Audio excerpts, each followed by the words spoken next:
Hi, എല്ലാവർക്കും സൈറ ലെർണിംഗ്സിലേക്ക് സ്വാഗതം. അപ്പോൾ നമ്മൾ 23ാമത്തെ ടെസ്റ്റ് പേപ്പർ ഇട്ടിട്ടുണ്ടായിരുന്നു അല്ലെ? ആ ടെസ്റ്റ് പേപ്പറിലെ ചോദ്യങ്ങൾ നമുക്ക് എങ്ങനെയാണ് എളുപ്പത്തിൽ ചെയ്യുക എന്നുള്ളതാണ് നമ്മൾ ഈ ഒരു വീഡിയോയിലൂടെ നോക്കാൻ പോകുന്നത്. സോ റെഡിയാണോ? നമുക്ക് നേരെ ഒരു ചോദ്യത്തിലേക്ക് പോവാം അല്ലെ? സോ ആസ് യൂഷ്വൽ നമ്മൾ ഏറ്റവും ആദ്യം ഇട്ടിരിക്കുന്ന എന്തായിരുന്നു? ഒരു പ്രീവിയസ് ഇയർ ഡാറ്റ ഇന്റർപ്രിട്ടേഷണൽ ക്വസ്റ്റൻ ആയിരുന്നു. അപ്പൊ എന്തായിരുന്നു ചോദ്യം? ഒരു ടേബിൾ തന്നിട്ടുണ്ട് അല്ലെ? 2 ടേബിൾ ഉണ്ട്. അതിൽ ആദ്യത്തെ ടേബിളിൽ സ്റ്റേറ്റുകൾ അല്ലെ? ഡിഫറെന്റ് സ്റ്റേറ്റ്സും അവിടുത്തെ ഫോറിൻ ഇൻവെസ്റ്റ്മെന്റ് കോടിയിലുള്ള ഫോറിൻ ഇൻവെസ്റ്റ്മെന്റിന്റെ എമൗണ്ട് തന്നിട്ടുണ്ട്. പിന്നെ രണ്ടാമത്തെ ടേബിൾ എന്താ തന്നിരിക്കുന്നത്? ഓരോ സെക്ടറിലും അല്ലെ? ഡിഫൻസ് സെക്ടറിൽ എത്ര ഇൻവെസ്റ്റ് ചെയ്തു, ടെലികോം സെക്ടറിൽ, ഇൻഷുറൻസ് സെക്ടറിൽ, ഫാർമസ്യൂട്ടിക്കൽസിൽ, അതേപോലെ തന്നെ കൺസ്ട്രക്ഷൻ ആൻഡ് അതർ സെക്ടറിൽ ഒക്കെ എത്രയാണ് ഫോറിൻ ഇൻവെസ്റ്റ്മെന്റ് നടന്നിരിക്കുന്നത് ഈ ഓരോ സംസ്ഥാനത്തും എന്ന് പറഞ്ഞു. രാജസ്ഥാനിലും മധ്യപ്രദേശിലും എല്ലാം ഡിഫൻസ് സെക്ടറിൽ 25.6% ആണ് ഇൻവെസ്റ്റ്മെന്റ് നടന്നിരിക്കുന്നത്. ഇതാണ് സംഭവം തന്നിരിക്കുന്നത്.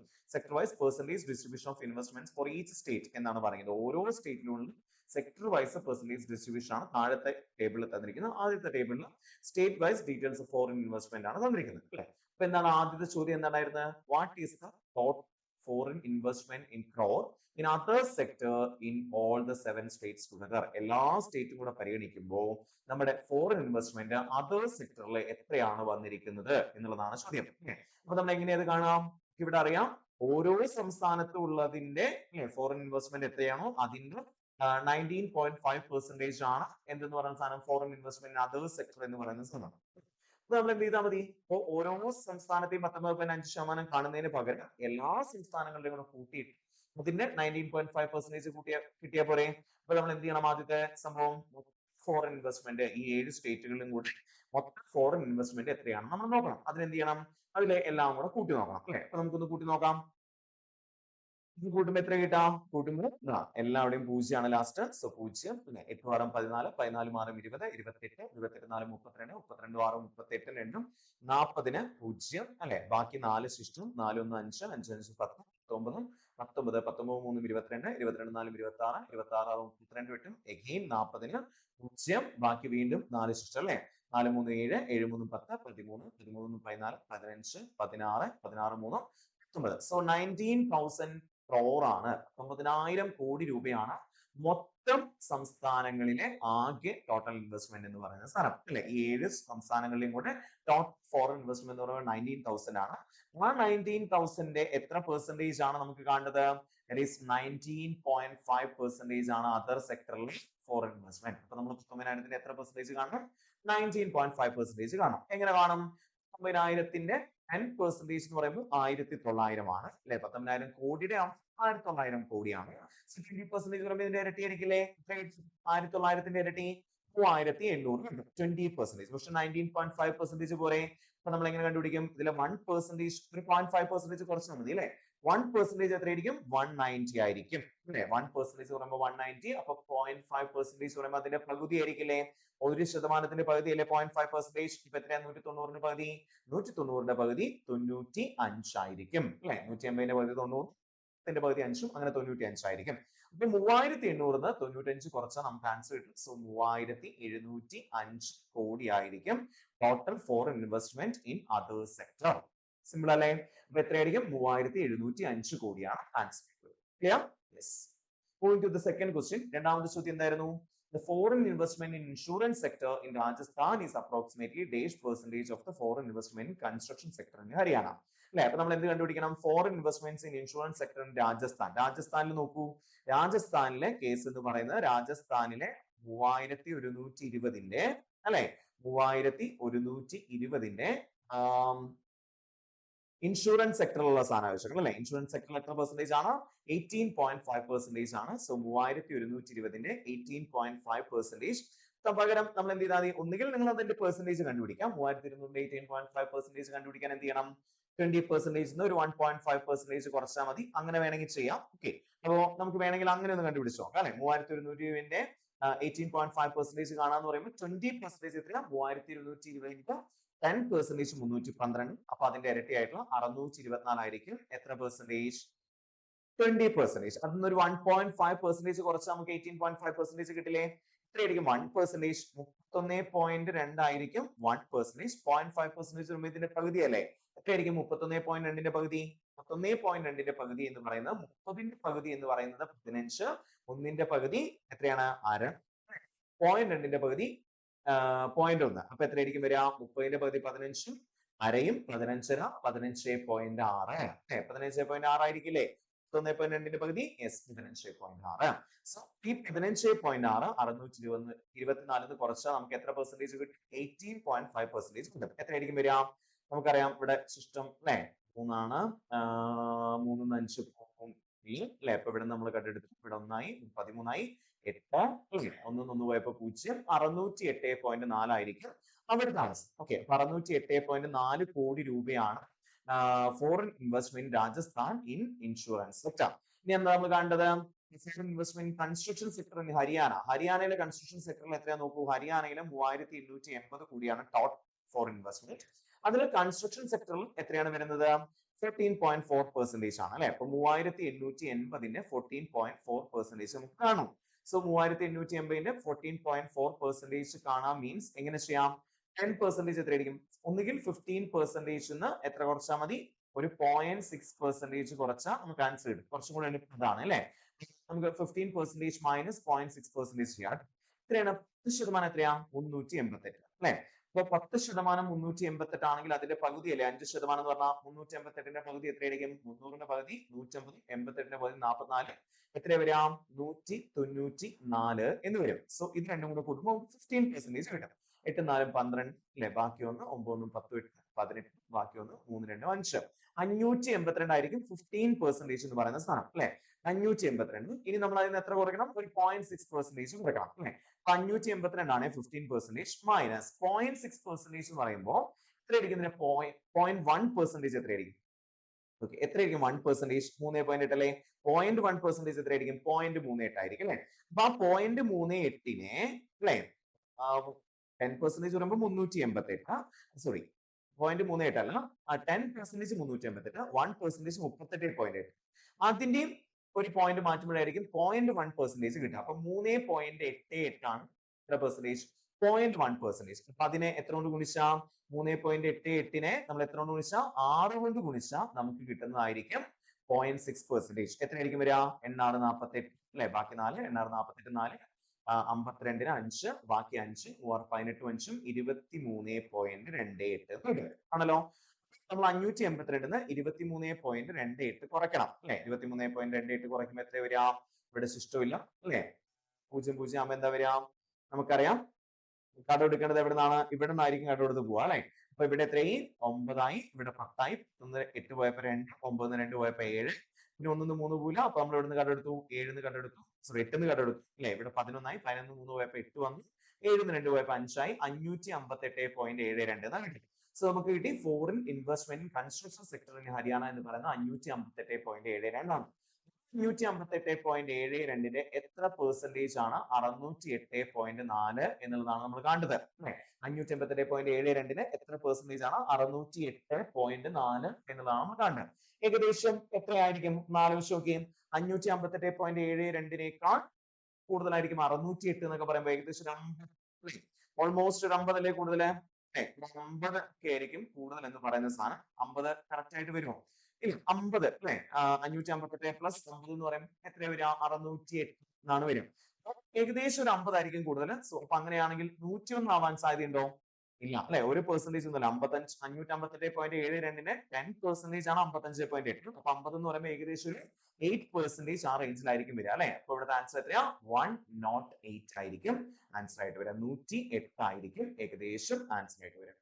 സോ ജസ്റ്റ് ഒന്ന് കുറിച്ച് നോക്കാൻ വേണമെങ്കിൽ 55.8 അല്ലെങ്കിൽ ഒരു പെർസെന്റേജ് പറയുമ്പോൾ 5.58 ആ റേഞ്ചിലാണ് വരിക.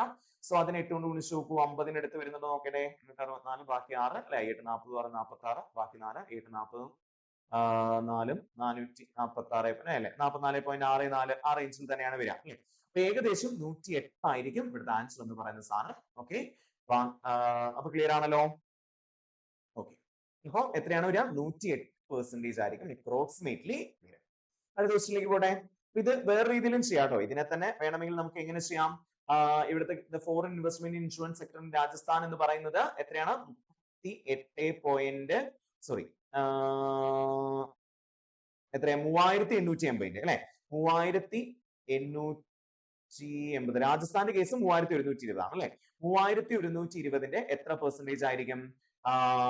ഇൻഷുറൻസ് സെക്ടർ അല്ലേ? 18.5. അപ്പൊ 3120 ഇൻറ്റു 18.5 ഡിവൈഡഡ് ബൈ നമ്മുടെ എവിടുത്തെ ഹരിയാനയിലെ കേസ് ആണെങ്കിൽ 3880 ഏത് സെക്ടറാണ്? കൺസ്ട്രക്ഷൻ സെക്ടർ ആകുമ്പോൾ 14.4. അപ്പൊ ഇങ്ങനെ ചെയ്തിട്ട് ഇൻറ്റു 100 എന്ന് എഴുതിയിട്ട് വേണമെങ്കിൽ ചെറുതാക്കാം. ഡിവൈഡ് ബൈ 100 എഴുതാം. 18.5% പറയുമ്പോൾ ഡിവൈഡ് ബൈ 100 എഴുതിയാലും താഴെ ഡിവൈഡ് ബൈ 100 എഴുതിയാലും 100 വെട്ടിപ്പോകും. കാലം ഇങ്ങനെ എഴുതിയാൽ മതി. എന്നിട്ട് ഇതിനെ ഒന്ന് ചെറുതാക്കി കഴിഞ്ഞാൽ നിങ്ങൾക്ക് ആൻസർ കിട്ടാവുന്നേ ഉള്ളൂ. അപ്പൊ ഏത് രീതിയാണോ നിങ്ങൾക്ക് എളുപ്പം ആ രീതിയിൽ നിങ്ങൾക്ക് ചെയ്യും. ഓക്കെ ആണല്ലോ? ഒന്നുകിൽ 3220 into 18.5 divide by 3880 into 14.4 into 100 എഴുതിയിട്ട് നമ്മൾ അതിനെ ചെറുതാക്കും, വെട്ടി ചെറുതാക്കും ഒക്കെ ചെയ്തിട്ട് നമുക്കൊരു ആൻസർ കിട്ടുമല്ലോ. അത് വെച്ച് നമുക്ക് ചെയ്യാം. അല്ലെങ്കിൽ നമുക്കിപ്പോ ഞാൻ ഈ പറഞ്ഞ രീതിയിൽ നമുക്ക് ചെയ്യാൻ വേണ്ടി പറ്റും. ക്ലിയർ? അടുത്ത ക്വസ്റ്റ്യൻ. അടുത്ത ക്വസ്റ്റ്യൻ എന്താ? The foreign investment in pharmaceutical sector in AP. ആന്ധ്രാപ്രദേശിലെ ഫാർമസ്യൂട്ടിക്കൽ സെക്ടറിലുള്ള ഫോറിൻ ഇൻവെസ്റ്റ്മെന്റ്. ആന്ധ്രാപ്രദേശിൽ അല്ലെ നമുക്ക് എത്രയാ? 1460 കോടിയാണ്. അതിൽ ഫോറിൻസ് ഏതിലാണ്? ഫാർമസ്യൂട്ടിക്കൽ സെക്ടറിൽ 8.5% ആണ്. എന്താ ചെയ്യേണ്ടത്? 1460ന്റെ 8.5% കണ്ടുപിടിക്കണം. സോ എങ്ങനെ കണ്ടുപിടിക്കാം? നമുക്ക് 10% മൈനസ് 1.5% ചെയ്യാലോ. 10% എത്രയാ? 146 മൈനസ് 1.5% പറയുമ്പോൾ 15% കണ്ടുപിടിച്ചിട്ട് ഇടയ്ക്ക് ഒരു പോയിന്റ് ഇട്ട് കൊടുത്തു കഴിഞ്ഞാൽ 1.5% കിട്ടില്ലേ? 10% 146 ആണെങ്കിൽ 5% എത്രയായിരിക്കും? 146ന്റെ പകുതി 140ന്റെ പകുതി 76ന്റെ പകുതി 3 അല്ലെ? 73 ആയിരിക്കും. അപ്പൊ 146ഉം 73ഉം കിട്ടിക്കഴിഞ്ഞാൽ നമുക്ക് എത്ര കിട്ടും? 15% കിട്ടും. സോ 6 3 9 7 4 11 ബാക്കി 1 219 എന്ന് കിട്ടും. സോ 15% 219 ആണെങ്കിൽ വാട്ട് ഈസ് 1.5% to 21.9 ആയിരിക്കും. അപ്പൊ 146 21.9 കുറയ്ക്കണം. സോ എന്ത് വരും? 0 പോവാത്തതുകൊണ്ട് ഇവിടെ നിന്ന് കട്ടെടുത്ത് 19 പോയ 1 5 3 പോയ 4 4 2 പോയ 2 1 124.1 കോടി ആയിരിക്കും ഫാർമസ്യൂട്ടിക്കൽ സെക്ടർ ആന്ധ്രാപ്രദേശിലെ ഫോറിൻ ഇൻവെസ്റ്റ്മെന്റ് എന്ന് പറയുന്ന സാധനം. ഇനി നമ്മൾ എന്ത് കാണണം? It is less than the foreign investment in telecom sector in Delhi. ഡൽഹിയിലെ ടെലികോം സെക്ടറിലെ എത്രയാ നോക്കൂ? 1660ന്റെ എത്ര പെർസെന്റേജ് കാണണം? ടെലികോം സെക്ടർ എന്ന് പറയുമ്പോൾ 13.5%. സോ എന്ത് ചെയ്താൽ മതി? 13.5% കാണാൻ വേണ്ടിയിട്ട് നമുക്ക് എന്ത് ചെയ്യാം? ഒന്നുകിൽ 10% കണ്ടുപിടിച്ച് അതിനോടൊപ്പം 3.5% കൂട്ടും. അല്ലെങ്കിൽ 15% 1.5% കുറച്ചാൽ നമുക്ക് എത്ര കിട്ടാം? 13.5% അല്ലേ? അപ്പൊ 15% മൈനസ് 1.5% ചെയ്യാം. അതായിരിക്കും കുറച്ചുകൂടെ നല്ലത്. കാരണം 15% കണ്ടുപിടിച്ചാൽ 1.5% കണ്ടുപിടിക്കാൻ ഇടയ്ക്ക് ഒരു പോയിന്റ് ഇട്ട് കൊടുത്താൽ മതി അല്ലെ? എത്രയാണോ 15% അതിന് ഇടയ്ക്ക് ഒരു പോയിന്റ് ഇട്ട് കൊടുത്തു കഴിഞ്ഞാൽ നമുക്ക് എത്ര പെർസെന്റേജ് കിട്ടും? 1.5% കിട്ടും. ഇതായിരിക്കും 1660ന്റെ 15%. 1660ന്റെ 10% പറയുമ്പോൾ 166. 166നൊപ്പം എന്ത് കൂട്ടണം? 166 പ്ലസ് അല്ലെ? നമുക്ക് ഇവിടെ ഒന്ന് ചെയ്ത് നോക്കാം. 166 പ്ലസ് 166ന്റെ പകുതി എത്രയാണ്? 83 ആയിരിക്കും അല്ലെ? അപ്പൊ 166 83 കൂട്ടിയാ 6 3 9 8 6 14 അല്ലെ? ബാക്കി ഒന്ന് 249 കിട്ടും.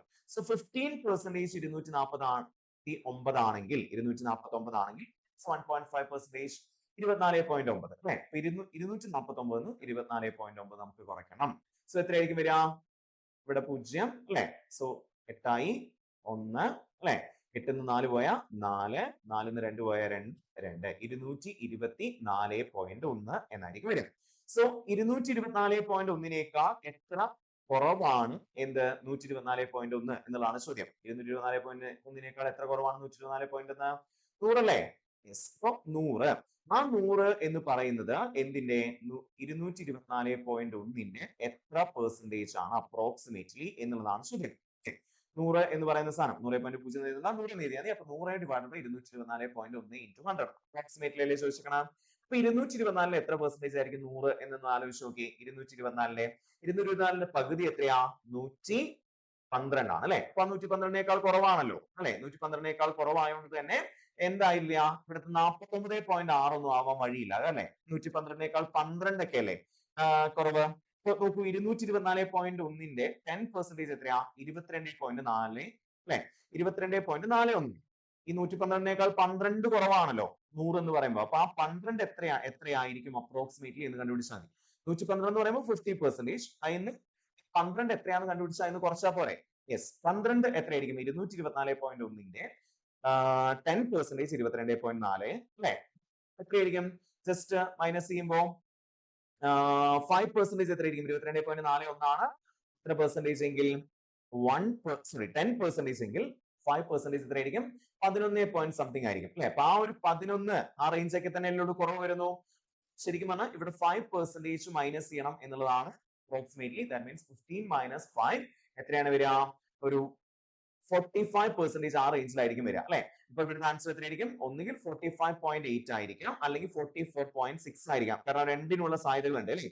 സോ ഇപ്പോ 45നേക്കാൾ കൂടുതലായിരിക്കും 45നേക്കാൾ കുറവായിരിക്കും ആൻസർ. നോക്കൂ, 5% എന്ന് പറയുമ്പോൾ 11 പോയിന്റ് സംതിങ് ആണ് വരിക അല്ലെ. 22.41 ആണ് 10%. 11 പോയിന്റ് സംതിങ് 11.2 സംതിങ് ഒക്കെ 2.5 ഒക്കെ ആയിരിക്കും എത്ര പെർസെന്റേജ്? 5%. അപ്പൊ എന്തായാലും എന്തിനേക്കാൾ കുറവായിരിക്കും? 12 എന്ന് പറയുന്ന സാധനം 5% 11 പോയിന്റ് സംതിങ് ആണ്. 12 എന്ന് പറയുന്ന സാധനം അല്ലെ. 5% എത്രയാണെങ്കിൽ 11 പോയിന്റ് സംതിങ് ആണെങ്കിൽ 12 എന്ന് പറയുന്ന സാധനം 5%നേക്കാൾ കുറച്ചുകൂടെ കൂടുതലായിരിക്കില്ലേ? ഒരു 6% അത്രയും വരില്ല, 5 പോയിന്റ് സംതിങ് പെർസെന്റേജ് ആയിരിക്കും അല്ലേ. 50 മൈനസ് 5 പോയിന്റ് സംതിങ് പെർസെന്റേജ് എന്ന് പറയുമ്പോൾ എത്രയായിരിക്കും ആൻസർ വരും? ഇറ്റ് ഈസ് 44.6, 45.8 ആണ്. ക്ലിയർ ആണല്ലോ? ഓക്കെ, അപ്പൊ നമ്മൾ എന്താ ചെയ്ത? 100 224.1ന്റെ എത്ര പെർസെന്റേജ് ആണെന്ന് കണ്ടുപിടിക്കാനാണ് നോക്കുക. 224.1ന്റെ 50%, 50% എന്ന് പറയുമ്പോൾ അതിന്റെ പകുതി 224ന്റെ പകുതി എടുത്താൽ മതി, 112 ആ റേഞ്ചിലായിരിക്കും. 112.05 ആ റേഞ്ചിലായിരിക്കും വരിക അല്ലെ. അത് 50%. അപ്പൊ അതിനേക്കാൾ കുറവാണല്ലോ 100, ആണ് ഒരു 12 കുറയാണ് അല്ലെ. 11.2 എന്നൊക്കെ പറയുമ്പോഴായിരിക്കും എത്ര പെർസെന്റേജ് വരിക? 5% വരിക. 112 50% ആണെങ്കിൽ 5% എന്ന് പറഞ്ഞാൽ എന്തായിരിക്കും? ഒരു പോയിന്റ് ഇടയ്ക്ക് എടുത്താൽ വരെ 11.2 ആയിരിക്കും. 5%നേക്കാൾ കുറച്ചുകൂടി കൂടുതലായിരിക്കും 12 എന്ന് പറയുന്ന സാധനം. ഇപ്പൊ ഏകദേശം 50 5 പോയിന്റ് സംതിങ് നമുക്ക് കുറയ്ക്കേണ്ടി വരും. 50 മൈനസ് 5 പോയിന്റ് സംതിങ് എന്ന് പറയുമ്പോൾ 44 പോയിന്റ് അല്ലേ നമുക്ക് ആൻസർ വരിക അല്ലെ. 50 5 പോയാൽ 45, പിന്നെ ഒരു സംതിങ് കൂടെ കുറയ്ക്കണം, മീൻസ് എത്രയായിരിക്കും വരിക? 44.6 ആയിരിക്കും. ക്ലിയർ ആണല്ലോ? അടുത്ത ക്വസ്റ്റ്യൻ. അടുത്ത ക്വസ്റ്റ്യൻ എന്താ? For which of the following pairs of states the ratio of foreign investment in defence sector is 52:23 അല്ലെ. ഡിഫൻസ് സെക്ടറിൽ എത്രയാണ്? 25.6% ആണല്ലോ. ഇപ്പൊ നമുക്ക് തൽക്കാലം രാജസ്ഥാനെയും തമിഴ്നാട്ടിനെയും നോക്കി നോക്കാം. ഓക്കെ, ഇത് നിങ്ങൾ ശ്രദ്ധിക്കേണ്ട ഒരു കാര്യം, നമ്മൾ റേഷ്യോ കാണുമ്പോൾ നമ്മൾ എങ്ങനെ കാണാം? ഇപ്പോ രാജസ്ഥാന്റെ കേസ് ആണെങ്കിൽ എന്ത് എഴുതും? 3120 ഇൻറ്റു 25.6 ഡിവൈഡഡ് ബൈ 100 എന്ന് എഴുതും. റേഷ്യോ എന്ന് പറയുമ്പോൾ വീണ്ടും ഡിവൈഡ് എന്ത് ചെയ്യും? തമിഴ്നാടിന്റെ കേസ് എത്ര എഴുതാം? 1350 ഇൻറ്റു 25.6 ബൈ 100 എന്നല്ലേ എഴുതാം. ഇപ്പൊ ശരിക്കും പറഞ്ഞാൽ 25.6 ഡിവൈഡഡ് ബൈ 100ഉം 25.6 ബൈ 100ഉം രണ്ടും കോമൺ ആയിട്ട് വരില്ലേ? അപ്പൊ നമുക്കത് ക്യാൻസൽ ചെയ്യാൻ പറ്റില്ലേ? സോ ഒരേ സെക്ടറിൽ ആയതുകൊണ്ട് നിങ്ങൾ എന്ത് എഴുതുക? ഇതിന്റെ പെർസെന്റേജ് ഒന്നും കാണാൻ നിൽക്കണ്ട. നിങ്ങൾ എന്ത് കണ്ടാൽ മാത്രം മതി? ഫോറിൻ ഇൻവെസ്റ്റ്മെന്റ് റേഷ്യോ തന്നെ ആയിരിക്കും ഡിഫൻസ് സെക്ടർ ആയാലും ടെലികോം സെക്ടർ ആയാലും. ഓക്കെ, രണ്ട് കോമൺ സെക്ടർ ആണ്. ഇപ്പൊ ഒന്ന് ഡിഫൻസ് സെക്ടറിന്റെയും പിന്നെ ടെലികോം സെക്ടറിന്റെ ആണ് ചോദ്യമെങ്കിൽ നമ്മൾ അതിന്റെ പെർസെന്റേജ് കണ്ടെഴുതണം. പക്ഷെ ഇവിടുത്തെ ചോദ്യം എന്താ? ഡിഫൻസ് സെക്ടറിൽ എത്രയാണ് ഫോറിൻ ഇൻവെസ്റ്റ്മെന്റ് എന്നുള്ളതാണ് ചോദ്യം. അപ്പൊ പിന്നെ നമ്മൾ എന്തൊന്നും കാണണ്ട, സെപ്പറേറ്റ് പെർസെന്റേജ് ഒന്നും കാണും, ജസ്റ്റ് ഫോറിൻ ഇൻവെസ്റ്റ്മെന്റ് റേഷ്യോ കണ്ടാൽ മതി. അപ്പൊ നമുക്ക് ഓരോ ഓപ്ഷൻ ആയിട്ട് എടുത്തു നോക്കാം. രാജസ്ഥാനും തമിഴ്നാടും എടുത്തു നോക്കാം. രാജസ്ഥാന്റെ കേസ് എത്രയാ? 3120 ഡിവൈഡഡ് ബൈ. തമിഴ്നാടിന്റെ കേസ് എത്രയാ? തമിഴ്നാട്ടിൽ 1350. ഇത് രണ്ടും കൂടി ഒന്ന് ചെയ്ത് നോക്കൂ. 52.23 കിട്ടുന്നുണ്ടോ എന്നുള്ളത്. സോ ഇത് രണ്ടും വെട്ടിപ്പോയി. 2 എന്ന് മുകളിൽ കിട്ടണമെങ്കിൽ 312 സോറി 52 എത്ര കൊണ്ട് ഗുണിച്ചാലായിരിക്കും 312 കിട്ടാം? 52 ഇൻറ്റു 6, 50 ഇൻറ്റു 6 300, 2 ഇൻറ്റു 6 12. ശരിയല്ലേ? അപ്പൊ 52 ഇൻറ്റു 6 ഗുണിക്കുമ്പോഴായിരിക്കും നമുക്ക് കിട്ടുക അല്ലെ. അതേ 6 വെച്ച് 23 ഇൻറ്റു 6 138 ആണോ നോക്കി നോക്കൂ. 23 ഇൻറ്റു 6 18, ബാക്കി ഒന്ന് 26 12 13. കറക്റ്റ് ആണ് അല്ലെ. സോ 6 വെച്ച് വെട്ടി ചെറുതാക്കുകയാണെങ്കിൽ ഇവിടെ 52, ഇവിടെ 23 വരും. സോ 52:23 എന്ന് വരുന്ന ഏതിന്റെയാണ്? രാജസ്ഥാന്റെയും തമിഴ്നാടിന്റെയാണ്. ഇതിന്റെ അല്ലെങ്കിൽ അടുത്ത ഓപ്ഷൻ നമ്മൾ നോക്കണം. സോ നമുക്ക് അവിടേക്കൊന്നും പോണ്ടി വന്നില്ല. ഓപ്ഷൻ എ തന്നെ ഇതിന്റെ ആൻസർ. സിമ്പിൾ. അടുത്ത ക്വസ്റ്റ്യൻ എന്താ? What is the difference in flow between foreign investment in defence sector in Gujarat and in construction and insurance sector together in Madhya Pradesh എന്നുള്ളതാണ് ചോദ്യം. നമ്മൾ എന്ത് കാണണം? ഗുജറാത്തിലെ ഡിഫൻസ് സെക്ടറിലെ ഫോറിൻ ഇൻവെസ്റ്റ്മെന്റ് കാണാം. അപ്പൊ ഗുജറാത്തിൽ 3940 ആണ് ടോട്ടൽ ഇൻവെസ്റ്റ്മെന്റ് അല്ലെ. അതിൽ ഡിഫൻസ് സെക്ടറിലെ ഇൻവെസ്റ്റ്മെന്റ് എന്ന് പറയുന്നത് എത്രയാണ്? 25.6% അല്ലെ. സോ അപ്പൊ നമ്മൾ എന്ത് കാണണം? 3940ന്റെ 25.6% കാണണം. സോ എങ്ങനെ കാണാം? 25% കാണാൻ എളുപ്പമല്ലേ? ഡിവൈഡഡ് ബൈ 4 ചെയ്താൽ മതി അല്ലെ. സോ 50% പറയുമ്പോൾ ബൈ 2, 25% പറയുമ്പോൾ ബൈ 4. എത്രയായിരിക്കും വരിക? 9 4 36, ബാക്കി 34, 4 32, ബാക്കി 2 ശേഷം 20 5 അല്ലെ. 985 കോടിയായിരിക്കും 25%. പക്ഷെ ഒരു 0.6% കൂടെ കാണണ്ടേ? 0.6%. എങ്ങനെ കാണാം? 0.5% പ്ലസ് 0.1% കൂട്ടിയാൽ മതി ഇല്ലേ? സോ അതല്ലേ കുറച്ചുകൂടെ എളുപ്പം. യെസ്, 0.5% എത്രയായിരിക്കും? 10%. 3940 10% 394. 1% എത്രയായിരിക്കും? 39.4. ഇതിന്റെ പ്രതിയായിരിക്കില്ലേ 4%, 0.5% പറയുമ്പോ എത്രയായിരിക്കും വരിക? 39.4 പകുതി. 39.4 പകുതി എന്ന് പറയുമ്പോൾ നമ്മൾ ഏകദേശം എന്ത് ചെയ്യാം? 30ന്റെ പകുതി 15 ആണ്. 9ന്റെ പകുതി 4.5 ആണ്. 9.5 ആയി. 0.4 പകുതി വരുമ്പോൾ 0.2 ആണ് അല്ലെ? 9.7 ആയിരിക്കും. നിങ്ങളൊന്ന് കൂട്ടി നോക്കൂ. 19, 38.7, 0.7, 1.4. കൂട്ടുമ്പോൾ എത്ര കിട്ടാം? 39.4. 1% കിട്ടുന്നില്ലേ? സോ 19.7. ഇനി 0.1% എത്രയായിരിക്കും? ജസ്റ്റ് എന്ത് ചെയ്യാം? 3.94 ആയിരിക്കും വരിക അല്ലെ? അപ്പൊ 3.94. അതായത് 10% 394, 1% 39.4. ഒരു പോയിന്റ് കൂടെ മാറ്റുമ്പോഴാണ് 0.1% കിട്ടുക. അപ്പൊ എത്രയായിരിക്കും? 3.94. ഇത് രണ്ടും കൂടെ കൂട്ടുമ്പോൾ എത്ര കിട്ടും? ഇറ്റ് ഈസ് 4, 9, 7, 16 അല്ലെ? ബാക്കി 1, 3, 4, 13. ബാക്കി 1, 23.64. സോ 985-നൊപ്പം 23.64 കൂടെ കൂട്ടും. എത്ര വരും? 4, 6, 5, 3, 8, 8, 2, 10. ബാക്കി 1, 9, 10. 28.64 കോടി രൂപയാണ് എവിടെ? ഫോറിൻ ഇൻവെസ്റ്റ്മെന്റ് ഡിഫൻസ് സെക്ടറിൽ ഗുജറാത്തിൽ ഡിഫൻസ് സെക്ടറിൽ ഫോറിൻ ഇൻവെസ്റ്റ്മെന്റ് എന്ന് പറയുന്നത് 18.64 രൂപയാണ്. ഓക്കെ, ഇത് നമുക്ക് എന്ത് കണ്ടുപിടിക്കണം? നമുക്ക് and in construction and insurance sectors together in Madhya Pradesh. മധ്യപ്രദേശിൽ എത്രയാണ് ടോട്ടൽ ഇൻവെസ്റ്റ്മെന്റ്? 3560 കോടി രൂപയാണ്. ആ 3560 എത്ര പെർസെന്റേജ് കണ്ട്? കൺസ്ട്രക്ഷനിലും ഇൻഷുറൻസ് സെക്ടറിലും രണ്ടും കാണാം അല്ലെ? കൺസ്ട്രക്ഷനിൽ 14.4%, ഇൻഷുറൻസ് സെക്ടറിൽ എത്രയാണ്? ഇൻഷുറൻസ് സെക്ടറിൽ 18.5% ആണ്. അപ്പൊ നമ്മൾ എന്ത് കാണണം? 14.4%ഉം 18.5% സെപ്പറേറ്റ് കാണണം. രണ്ട് നമ്മൾ 3560 കാണാൻ പോകുന്നത്. രണ്ടും കൂടെ കൂട്ടിയിട്ടുള്ള പെർസെന്റേജ് കണ്ടാൽ മതി. എത്രയായിരിക്കും? 18.5 പ്ലസ് 14.4% എന്ന് പറയുമ്പോൾ ഇതായിരിക്കും വരാം 18, 14, 32 വരും അല്ലെ? 18, 10, 28, 4, 32. 0.5, 0.4 കൂടെ കൂട്ടും എത്ര കിട്ടാം? 0.9 കിട്ടും. ദാറ്റ് ഈസ് 32.9% ആണ് കാണേണ്ടത്. 32.9% കാണാം. സോ അഗെയിൻ നമുക്ക് ഇപ്പോ എന്ത് ചെയ്യാം? 33% വേണമെങ്കിൽ 0.1% കുറച്ചാൽ മതി അല്ലെ? ഇപ്പൊ 32.9% കിട്ടില്ലേ? So 33% minus 0.1%. എത്രയായിരിക്കും? 3560 10% 356 ആയിരിക്കും. 30% ഇൻറ്റു 3 ചെയ്താൽ മതി. 300 ഇൻറ്റു 3 900, 9 ഇൻറ്റു 3 150 അല്ലെ? അപ്പൊ 1050, പിന്നെ 6 ഇൻറ്റു 3 18, 1068 ആയിരിക്കും 30% എന്ന് പറയുന്ന സമയം അല്ലെ? 356 ഇൻറ്റു 3 നമുക്ക് ഡൗട്ട് ഉണ്ടെങ്കിൽ ഗുണിച്ചു നോക്കാം. 356 ഇൻറ്റു 3 3, 18, ബാക്കി 1 അല്ലെ? 3, 15, 1, 16, ബാക്കി 1, 3, 9, 1. 1068 അല്ലേ? യെസ്, 1068 30% ആണെങ്കിൽ എത്രയായിരിക്കും? 3%, 106.8 അല്ലേ? സോ ആ 106.8 ഇതിനോടൊപ്പം കൂട്ടി നോക്കും. എത്ര കിട്ടാം?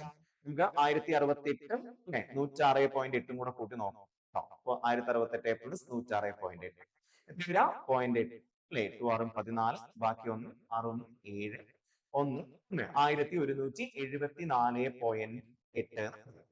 സോ 33% 1174.8 ആണ്. അതിൽ നമുക്ക് 0.1% കുറക്കണം. എത്രയാണ് 0.1% വരെ? അവിടെ 3560 അല്ലേ? 3560 10% 356, 1% 35.6, 0.1% ആണെങ്കിൽ 3.56 അല്ലെ? സോ അപ്പൊ 3.56 നമുക്ക് കുറയ്ക്കാം. ഇപ്പൊ മൈനസ് ചെയ്യുമ്പോൾ ഇവിടെ 0, ഇവിടെ മൈനസ് ചെയ്യുമ്പോൾ എത്രയാ? 0 6 പോവില്ല അല്ലെ? അപ്പൊ ഇവിടെ നിന്ന് നമ്മൾ കണ്ടെടുത്തു 14 പോയപ്പോ 4, 7 5 പോയപ്പോ 2, 4 3 പോയപ്പോ 1 അല്ലെ? പിന്നെ 7 1 1. 1171.24 ആയിരിക്കും വരിക. ഇനി ഇവർ തമ്മിലുള്ള ഡിഫറൻസിലേക്ക് കണ്ട് 1008.64 1171.24 തമ്മിലുള്ള ഡിഫറൻസ് ആണ് നമുക്ക് കാണിച്ചത്. 1171.24 മൈനസ് 1008.64 കുറച്ച് നോക്കാം. 0 2 4 പോകാത്തോണ്ട് നമ്മൾ ഇവിടുന്ന് കണ്ടെടുത്തു. ഇവിടെ 0 ആയി. ഇവിടെ 12, 12 4 പോയ എത്ര വരും? 6. 0 8 പോയില്ല. അപ്പൊ വീണ്ടും നമ്മൾ ഇവിടുന്ന് കണ്ടെടുത്തു. 10 8 പോയപ്പോ 2, 6 0 പോയപ്പോ 6. പിന്നെ 1 0 പോകുമ്പോ എത്ര വരും? 1 1 പോയാ 0. അപ്പൊ 162.8 എന്നായിരിക്കും വരും. സോ ഇവിടെ ഓപ്ഷൻ ഡിയും കൂടി ഉണ്ട്. അത് നമുക്ക് ഇവിടെ വിട്ടുപോയതാണ്. സോ ഓപ്ഷൻ ഡി എത്രയാണ്? 162.6 എന്നായിരിക്കും ഇവിടുത്തെ answer. So answer is 162.6. Clear ആണോ? അപ്പൊ എങ്ങനെയാണ് ചെയ്തെന്നുള്ളത് ഓക്കെ ആണല്ലോ? ഈ രീതിയിൽ നമുക്ക് ഇത് ചെയ്തെത്തിക്കാൻ വേണ്ടി പറ്റും. നമ്മളൊന്ന് പെട്ടെന്ന് ചെയ്തു പോയി കഴിഞ്ഞാൽ ആൻസേഴ്സ് കിട്ടും. നമ്മളിത് റിപ്പീറ്റ് ചെയ്ത് പറയുന്നതുകൊണ്ടാണ് നമുക്ക് ഇത്രയും സമയം എടുത്തത്. ഓക്കെ, ഡാറ്റ ഇന്റർപ്രിട്ടേഷൻ ക്വസ്റ്റ്യൻസ് ഒക്കെ ആയിരുന്നല്ലോ. യെസ്, ഇനി നിങ്ങൾ അടുത്ത ചോദ്യങ്ങളിലേക്കാണ് കിടക്കുന്നത്. പ്രാവശ്യം കുറച്ച് ബുദ്ധിമുട്ടുള്ള ക്വസ്റ്റ്യൻസ് ആയിരുന്നു ഡാറ്റ ഇന്റർപ്രിട്ടേഷനിൽ പ്ലസ് മറ്റ് ചോദ്യങ്ങൾ ഇട്ടിരുന്നത്. അത് നമുക്ക് എന്തുകൊണ്ട് കിട്ടുമെന്ന് ചോദിച്ചു കഴിഞ്ഞാൽ നമുക്ക് ക്വസ്റ്റ്യൻ പേപ്പർ കാണുമ്പോൾ കുറച്ചുകൂടെ ഈസി ആയിട്ട് തോന്നണം എന്നുള്ളത് കൊണ്ടാണ് ഇപ്പൊ നമ്മൾ ഈ ക്വസ്റ്റ്യൻസ് കുറച്ച് ടഫ് ആയിട്ട് ഇട്ടത്. ഇതിന്റെ ചോദ്യം എന്താ? A motor boat speed is 15 kilometer per hour is in still water goes 30 kilometer downstream and comes back in a total of 4 hours and 30 minutes. The speed of the stream is എന്നാണ് ചോദ്യം. So നിങ്ങൾ മനസ്സിലാക്കേണ്ട case നമുക്ക് എപ്പോഴും രണ്ട് തരത്തിലുള്ള speed ആണ് ഉണ്ടാവുക. അപ്സ്ട്രീം സ്പീഡ് ഉണ്ടാവും, ഡൗൺ സ്ട്രീം സ്പീഡും ഉണ്ടാവും. ഓക്കെ, അപ്സ്ട്രീം സ്പീഡ് എന്ന് പറഞ്ഞാൽ എന്താണ്? നമ്മൾ എന്താണോ ഒഴുക്കുക ആ ഒഴുക്കിനെതിരെ നമ്മൾ തുഴയുകയാണെങ്കിലാണ് അപ്സ്ട്രീം വരിക. ഓക്കെ, അപ്പൊ അപ്സ്ട്രീം എന്ന് പറഞ്ഞാൽ അതാണ് നമ്മുടെ ഒഴുക്ക് എങ്ങോട്ടാണ് അതിനെതിരെ നമ്മൾ പോകുന്നു, സ്ട്രീമിനെതിരെ. Okay, and downstream means നമ്മൾ നേരെ എന്തിനെ താഴേക്ക് ആകുന്നു, നമ്മുടെ എവിടേക്കാണോ ഒഴുക്ക് ആ ഒഴുക്കിനൊപ്പം പോകും. ഓക്കെ, അപ്പൊ രണ്ട് തരത്തിലുള്ള സ്പീഡുകളെ കുറിച്ചാണ് നിങ്ങൾ ഈ അപ്സ്ട്രീം സ്പീഡും ഡൗൺ സ്ട്രീം സ്പീഡും കണ്ടുപിടിക്കാൻ വേണ്ടിയിട്ട് ആലോചിക്കുന്നത്. ഒന്ന് speed of boat in still water. Okay, speed of boat in still water, അതാണ് ഇവിടെ ക്വസ്റ്റിനിൽ തന്നിരിക്കുന്നത്. 15 kilometre per hour in still water എന്ന് പറഞ്ഞിരിക്കുന്നത്. ഓക്കെ, പിന്നെ രണ്ടാമത്തെ കേസ് ആലോചിക്കേണ്ടത് സ്പീഡ് ഓഫ് സ്ട്രീം. നമ്മുടെ ഒഴുക്കിന് ഒരു സ്പീഡ് ഉണ്ടാവില്ലേ, അതാണ് സ്പീഡ് ഓഫ് സ്ട്രീം എന്ന് പറയുന്നത്. നിങ്ങളൊന്ന് ആലോചിച്ച് നോക്കുകയും, നമ്മുടെ ബോട്ട് ഒഴുക്കിന് എതിരെ പോകുമ്പോ, ബോട്ട് ഒഴുക്കിനെതിരെ തള്ളുമ്പോ വെള്ളം ഇങ്ങോട്ട് തള്ളില്ലേ, അപ്പൊ ശരിക്കും അപ്സ്ട്രീം സ്പീഡ് എന്ന് പറയുന്ന സാധനം എന്തായിരിക്കും? Speed of boat minus speed of stream ആയിരിക്കും. അല്ലെ, speed of boat minus speed of stream ആയിരിക്കും എന്ത് സ്പീഡ് എന്ന് പറഞ്ഞു കഴിഞ്ഞാൽ നമ്മൾ അപ്സ്ട്രീം സ്പീഡ് എന്ന് പറഞ്ഞു കഴിഞ്ഞാൽ. Okay, speed of boat minus speed of stream. കാരണം നമ്മുടെ ബോട്ട് അങ്ങോട്ട് പോകും, വെള്ളം ഇങ്ങോട്ട് കിട്ടും. പിന്നെ അതേപോലെ തന്നെ what is down stream speed? Down stream speed എന്ന് പറയുന്ന സാധനം നമ്മുടെ വെള്ളത്തിന് അനുസരിച്ച് വെള്ളത്തിനൊപ്പം എന്നും കൂടെ പോകും, ബോട്ടും കൂടെ പോകും. അപ്പൊ ഓൾറെഡി ബോട്ടിന്റെ സ്പീഡ് നമുക്ക് വെള്ളവും തട്ടുന്നു, അപ്പൊ സ്പീഡ് കൂടുതലേ ചെയ്യാം. അപ്പൊ speed of boat plus speed of stream ആയിരിക്കും നമ്മുടെ ഡൗൺ സ്ട്രീം സ്പീഡ്. ഈ രണ്ട് കണ്ടീഷൻസും ഈ കൺസെപ്റ്റും ഉണ്ടെങ്കിൽ നമുക്ക് ഈ സാധനത്തിനെ ഓപ്ഷനിൽ കണ്ടുപിടിക്കാൻ വേണ്ടി പറ്റും. ഓക്കെ, സോ എങ്ങനെ കണ്ടുപിടിക്കാൻ പറ്റും എന്ന് ചോദിച്ചു കഴിഞ്ഞാൽ മോട്ടോർ ബോട്ടിന്റെ സ്പീഡ് 15 കിലോമീറ്റർ പെർ അവർ ആണെന്ന് വിചാരിക്കാം. ഓക്കെ, ഒരു മണിക്കൂറിൽ 15 കിലോമീറ്റർ പോകുന്നു. സപ്പോസ് ഇവിടെ 4 എന്തിന്റെ ഇതെങ്കിൽ നമ്മുടെ സ്പീഡ് ഓഫ് സ്ട്രീം എന്ന് വെച്ച് കഴിഞ്ഞാൽ അപ്സ്ട്രീം സ്പീഡ് എത്രയായിരിക്കും? ഇവിടെ 15 പോകുമ്പോൾ 11 കിലോമീറ്റർ പെർ അവർ ആയിരിക്കും upstream speed. Down stream speed എത്രയായിരിക്കും? എങ്ങനെയാണെങ്കിൽ ഈ 30 കിലോമീറ്റർ പോകാൻ എത്ര സമയം എടുക്കുന്നത് എങ്ങനെ കണ്ടുപിടിക്കാം? 30 11 ചെയ്യേണ്ടി വരും. കാരണം 11 കിലോമീറ്റർ പെർ അവർ, അങ്ങോട്ടും 30 കിലോമീറ്റർ ആണ്, താഴേക്കും 30 കിലോമീറ്റർ ആണ്. ഇതാണോ ഡൗൺ സ്ട്രീമിൽ പോയി ആദ്യം, എന്നിട്ട് തിരിച്ചു വന്നു എന്നാ പറഞ്ഞത്. അപ്പൊ ആദ്യം ഒഴുക്കിനെതിരെ പോയി, ഒഴുക്കിന്റെ ഒപ്പം പോയി. അപ്പൊ അങ്ങനെയാണെങ്കിൽ ഡൗൺ സ്ട്രീം സ്പീഡ് എന്ന് പറയുന്നത് എത്രയായിരിക്കും? 4 ഓപ്ഷൻ എങ്കിൽ 15 4 കൂട്ടുമ്പോൾ 19 കിലോമീറ്റർ പെർ അവർ ആയിരിക്കും. 19 കിലോമീറ്റർ പെർ അവറിൽ 30 കിലോമീറ്റർ സഞ്ചരിക്കാൻ എത്ര സമയം എടുത്തു? എങ്ങനെ കണ്ടുപിടിക്കും? 30/19 ചെയ്ത് അല്ലെ, എന്നിട്ട് അതിനോടൊപ്പം 30/11 നേരെ ഓപ്പോസിറ്റ് പോകണ്ടേ, അത് രണ്ടും കൂടെ കൂട്ടുമ്പോൾ 4 മണിക്കൂർ 30 മിനിറ്റ് കിട്ടുന്നുണ്ട് എന്ന് കണ്ടുപിടിച്ചാൽ മതി. പക്ഷെ നമുക്ക് ഈ 4 ഒക്കെ കൂട്ടുന്ന ബുദ്ധിമുട്ടല്ലേ, അപ്പൊ നമുക്ക് കുറച്ചുകൂടി സിമ്പിൾ ആയിട്ടുള്ള ഈ 5 ഒന്ന് ചെയ്തു നോക്കാം. അതായത് 15 കിലോമീറ്റർ പെർ അവർ ആണ് ബോട്ടിന്റെ സ്പീഡ്, അത് വെള്ളത്തിന്റെ സ്പീഡ് 5 ആണെന്ന് വിചാരിക്കാം. ഡൗൺ സ്ട്രീം പോകുമ്പോൾ എത്ര കിലോമീറ്റർ പെർ അവറിലാണ് വണ്ടി മറ്റേ ബോട്ട് പോവാം? 20 കിലോമീറ്റർ പെർ അവറിൽ പോലെ, ഒരു മണിക്കൂറിൽ 20 കിലോമീറ്റർ പോലെ, 15 പ്ലസ് 5 20 കിലോമീറ്റർ. അങ്ങനെയാണെങ്കിൽ 30 കിലോമീറ്റർ പോവാൻ വേണ്ടിയിട്ട് അല്ലെ, 30 കിലോമീറ്റർ പോവാൻ വേണ്ടിയിട്ട് എത്ര സമയം എടുത്തിട്ടുണ്ടാവും ആലോചിച്ച് നോക്കിയേ. 20 കിലോമീറ്റർ ഒരു മണിക്കൂറിൽ പോകുന്നു, അടുത്ത അരമണിക്കൂറിൽ 10 കിലോമീറ്റർ പോകുന്നു, 1.5 മണിക്കൂർ കൊണ്ട് അവിടെ എത്തിയിട്ടുണ്ടാവും ഈ സാധനം. എവിടേക്ക്? നമ്മുടെ താഴേക്ക് പോവാണെങ്കിൽ 1.5 മണിക്കൂർ കൊണ്ട് എത്തിയിട്ടുണ്ടാവും. ഇനി നേരെ തിരിച്ച് അതിനെ ഓപ്പോസിറ്റ് വരികയാണ്, എങ്ങടെ സ്ട്രീം വരികയാണ്. സ്ട്രീം വരുമ്പോൾ എന്താ സംഭവിക്കാം? നമ്മുടെ ബോട്ട് അങ്ങോട്ട് വെള്ളം ഇങ്ങോട്ട് തട്ടും. അപ്പൊ 15 കിലോമീറ്റർ പെർ അവർ ആണ് ബോട്ടിന്റെ സ്പീഡ് എങ്കിൽ 5 കിലോമീറ്റർ പെർ അവർ ആണ് സ്ട്രീമിന്റെ സ്പീഡ് എങ്കിൽ അപ്സ്ട്രീം സ്പീഡ് എത്രയായിരിക്കും? 15 മൈനസ് 5 10 കിലോമീറ്റർ ആയിരിക്കും അല്ലെ, 10 കിലോമീറ്റർ പെർ അവർ. ഒരു മണിക്കൂർ 10 കിലോമീറ്റർ ആണെങ്കിൽ അങ്ങോട്ട് 30 കിലോമീറ്റർ അല്ലേ. 10 കിലോമീറ്റർ പോകാൻ എത്ര സമയം എടുക്കുന്ന ആലോചിച്ച് നോക്കിയേ. 3 മണിക്കൂറിൽ എടുക്കാം. 10 മണിക്കൂർ കിലോമീറ്റർ ഒരു മണിക്കൂറിൽ പോകുന്ന ഒരു വണ്ടി 30 കിലോമീറ്റർ പോകാൻ എത്ര സമയം എടുക്കും? 3 മണിക്കൂർ എടുക്കുക അല്ലെ. അപ്പൊ ഈ 1.5 3 കൂടെ കൂട്ടുമ്പോൾ നമുക്ക് എത്ര കിട്ടും? It is 4.5 hours. Correct അല്ലേ? 4 മണിക്കൂർ 30 മിനിറ്റ് എടുത്തു എന്നുള്ളത്. സോ ആൻസർ ഏതാ? 5 ആയിരിക്കും ആൻസർ. ഇത് മറ്റു രീതിയിലൊന്നും ചെയ്യണ്ട, ഈ രീതിയിൽ അങ്ങനെ ചെയ്ത് എത്തിച്ചാൽ മതി. ഓക്കെ അല്ലേ? അടുത്ത ക്വസ്റ്റിലേക്ക് പോയാലോ? അടുത്ത ക്വസ്റ്റ്യൻ എന്താ? A man is 24 years older than his son. In 2 years, his age will be twice the age of his son.